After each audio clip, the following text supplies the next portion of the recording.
college campuses. We introduced legislation this summer, Protecting Life on College Campuses Act. I'm the lead sponsor in the House. Steve Daines is the lead sponsor in the Senate. We have, I think, 60 co-sponsors. Proud to stand with Students for Life for that.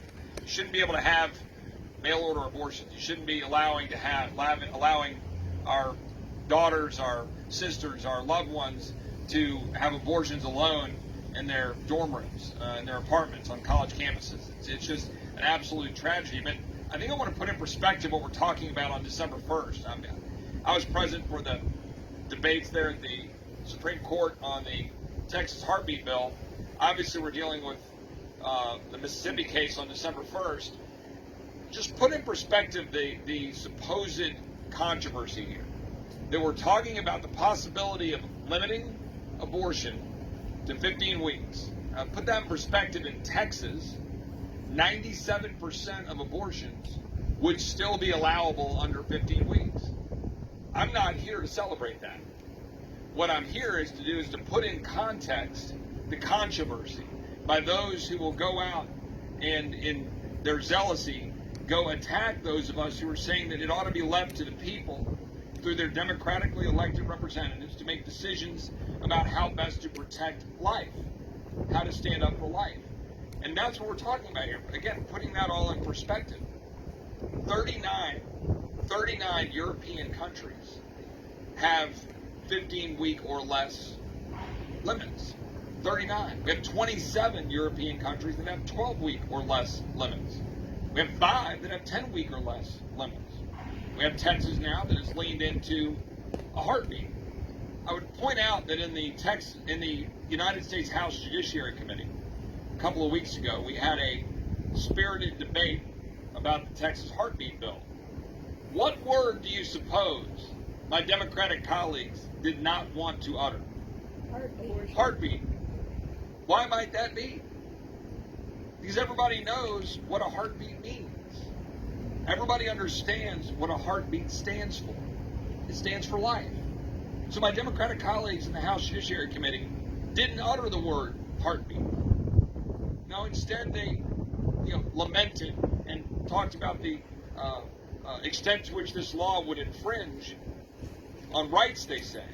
But they never talked about the rights of the unborn. They never talked about the life with a heartbeat, because that doesn't win. Okay? We're on the winning side when we're talking about life. 6 years ago, almost 7 years ago, come this January, one of my dear friends, almost like a little sister to me, called me in a sort of state of borderline, panic, because they'd gotten some notice that the scans for their unborn child, they already had 2 children, this would be their third, showed some separation in the hemispheres of the brain. There were some concerns, some problems that they were trying to sort through. We said, well, we'll be praying for you, and let's figure out what we can do. And a couple of weeks later, she called back, and she'd gone to go talk to her OB, who had delivered her first 2 children. And she'd gone. She was by herself. Her husband had a work thing, and she was there by herself with her 2 kids. And in a meeting, as cold and as with ice as you would go order a latte at Starbucks, this OB looked at her and just said, well, the scans aren't very clear. You need to abort. You should go abort right now. You should go get an abortion. Right in front of her 2 young kids. My friend, thankfully, through strong faith, laughed at her and walked out and said, we're going to stand for life.